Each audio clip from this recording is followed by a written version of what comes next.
Bollocks. B-O-L-L-O-C-K-S. Bollocks!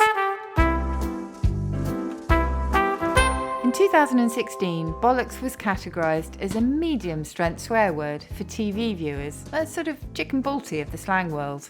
Bollocks has a long and distinguished history that has seen it go from a term of endearment to an insult and then back to a compliment. But then that's something every Billy Big Bollocks probably knew already. As a noun, bollocks means the testicles, but it can also be a byword for nonsense, as well as an expletive venting frustration, regret, or annoyance. As a verb, to bollock something up is to make a right mess of it. Oh, no! Added to this, you can be bollock-brained, get bollock all, and be a bollock bag. You can also get stark bollock naked or sweat your bollocks off, even if you're a bollock-free woman. In Cockney rhyming slang, the formula is Castor and Pollux, the names of the two figures in the star sign Gemini, which may be rather apt if you think that astrology is a load of old bollocks.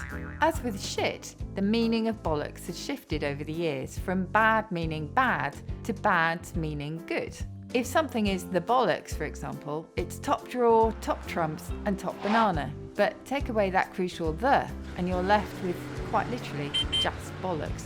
Top bollocks also means the best, but be careful, as rather confusingly, it can also mean breasts. So perhaps don't refer to them as such, unless you want a total bollocking.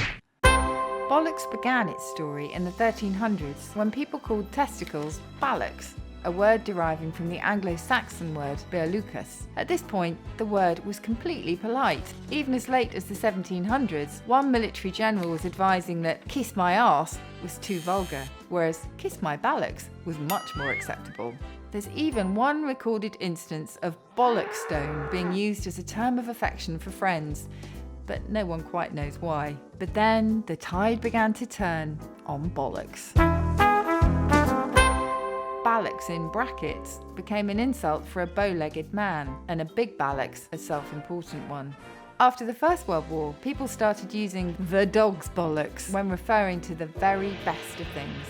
This curious expression comes from the book trade, where printers would jokingly use it to refer to a colon dash, because that's exactly what the punctuation looked like. It's likely that people heard it being used by printers and assumed that, just like the bee's knees and the kipper's knickers, it was a nonsense phrase meaning brilliant. By the 1950s, bollocks had become a general term of derision and an expletive used for when a situation had gone confusingly tits up.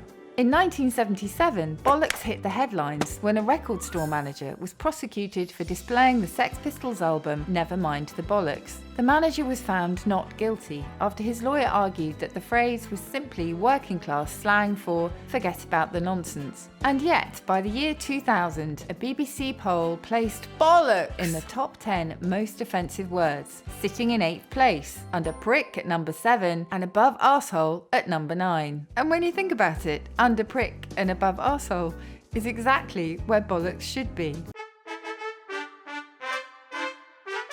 Need a plan B for bollocks? How about rantalian? It's a weirdly specific and rather grand-sounding word, meaning one whose scrotum is longer than his penis.